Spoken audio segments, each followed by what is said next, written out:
Shall we play chess or watch the cricket match on TV, Grandpa? Ravi asked after his mother left. Just set out the chessboard, Ravi. Grandpa put his paper down. I'll just go around the corner to see whether the Tamil newspaper has arrived. Appa usually buys you the Tamil paper on his way home, but if you want it immediately, I'll buy it for you, Ravi offered. I hope you're not going to be as tiresome as your mother, Ravi, treating me like a baby. Has she told you not to let me go out on my own? Told you to keep me a prisoner here, has she? Grandpa suddenly looked suspicious. Ravi looked guilty for a moment, then quickly recovered to say loyally, Of course not, Grandpa. Amma would never treat you like a baby or as a prisoner. Good, said Grandpa craftily. Then you'll have no objection to me going out. He picked up his beautiful shiny black mahogany walking stick with a brass handle carved in the shape of an eagle's head. He put on his bright yellow cap and declared, I'll be back home before you can set up the board, Ravi.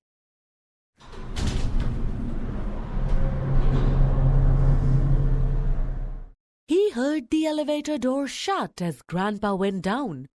Ravi decided he would follow Grandpa secretly, at a safe distance to make sure he came to no harm. He ran out of the building just in time to see Grandpa's yellow cap disappearing round the corner. Grandfather's first stop was the children's park, where he bought himself a paper cone of peanuts and settled on a bench, watching the children play. Ravi, feeling very foolish, had to crouch behind a bush trimmed in the shape of an elephant to avoid being seen. He felt even more foolish when a small child came up to him and asked, Are you playing hide and seek? I can show you a better place to hide. Shh, shh, was all Ravi could say before he felt a shadow fall over him, and an enormous voice boomed. How dare you shoo my child? Who are you? It was the little boy's mother. Shh, shh, Ravi repeated to the massive lady. I'll shh you, you rude boy, said the large lady, picking up her umbrella threateningly. The ultimate humiliation was when Ravi had to crawl out of the park on all fours, ducking behind the benches, creeping behind the bushes, thanking his lucky stars that Grandpa hadn't heard the noise and spotted him. Grandpa's next stop was the tea stall, and this time Ravi took position behind a big banyan tree to watch him, feeling most embarrassed when the vendors sitting under the tree gave him quizzical looks. This area is booked by us, said one old lady who was selling plastic combs in the same tone she might use where she asked to address a gathering without being given a loudspeaker. There is no room for any new vendors. Oh, all right. Ravi conceded defeat and moved to duck behind a shiny silver car, peering through the windows to keep an eye on Grandpa. Grandpa took his time sipping a sugary cup of tea. He was forbidden sugar at home. Then ate 2 bananas, another banned item, then tucked into an ice cream bought from the cart. Mother would faint if she saw this. Ravi felt hot, bothered and faint by the time Grandpa finished his snack.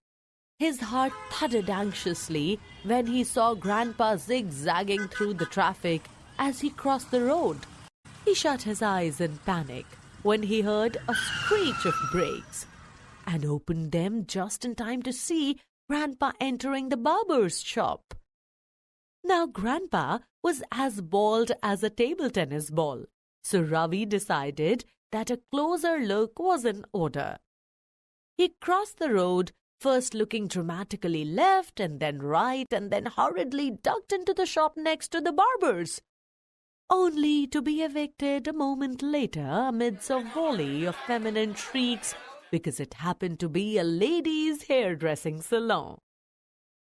Just as well I was thrown out, Thought Ravi, because he spotted Grandpa making his way briskly towards the bus stop. And oh no, boarding the first bus that stopped there. Sprinting for the bus and jumping onto it seconds before it started would have deterred a lesser detective. But not Ravi, who was panting as he managed to leap onto the crowded bus. He could see Grandpa's yellow cap somewhere in the front. It was warm inside the bus, so Grandpa took off his cap to reveal a full head of grey hair. Ravi was startled. surely Grandpa couldn't have bought a wig at the barber shop. He thought, pushing his way to the front of the bus to confront the cap wearer. It was a total stranger. He was wearing a white dhoti and shirt, which was Grandpa's standard attire, and a yellow cap, exactly like Grandpa's. But wait, the cap had a coffee stain on its rim, just like Grandpa's. Grandpa's cap? Ravi couldn't help exclaiming. The stranger grinned pleasantly and told Ravi that a kind old gentleman in the barber's shop had insisted that he take his cap because it was such a hot day. That was typical of Grandpa, always generous. But where was the kind old gentleman? Ravi went back to the barber's shop. Grandpa wasn't there. He wasn't at the park either. Ravi was frantic. After all, his mother had left him in charge of Grandpa. He tried calling first his mother and then his father, but both numbers were busy. Sick with worry, Ravi went home wondering whether Grandpa would be able to find his way back. To his great delight and relief, the first thing he heard when he opened the front door was the gentle whir of Grandpa snoring in his bedroom. He knelt down near the bed and put his cheek against the old man's face. Grandpa's thin, wrinkled skin had more creases than a map has lines. Grandpa smelt of eucalyptus ointment and shaving cream. Ravi suddenly felt overcome with affection for his grandfather and gave him a hug, but Grandpa only grunted in his sleep. He decided not to question Grandpa because then he would have to reveal that he had been following him. What did you both do today? Asked Ravi's mother when she got back from office. I had a quiet morning, but I don't know about Ravi. He just disappeared instead of staying at home to look after me like you told him to, answered Grandpa coolly while Ravi just nodded his head in surprise. Grandpa had another surprise for Ravi, a gift-wrapped parcel. But Appa, Ravi's birthday was 3 months ago. Have you forgotten? Exclaimed Ravi's mother impatiently. No, but you know I always give a gift to every child in the house on my birthday. Have you forgotten? Countered Grandpa very seriously. Ravi's mother flushed red and darted a stricken look at the calendar on which she had, at the beginning of the year, circled today's date in red and written Appa's birthday. There was a gift for her too, and for Ravi's father as well, for Grandpa still considered them his children. Grandpa turned to Ravi's father, who had just walked into the room. My daughter needs some vitamin M, I think, for her memory. Ravi's mother flushed a darker shade of red, and Ravi's father looked confused. Ravi unwrapped his gift to find a thick hardback book. the best detective stories. Great stories, Ravi. You can pick up some really good tips on how to be a detective.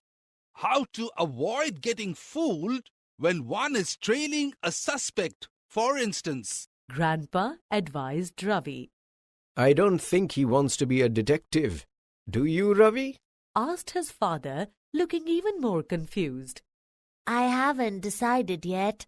Answered Ravi, because he was too busy trying to decide whether the twinkle in Grandpa's eye was an innocent gleam or a mischievous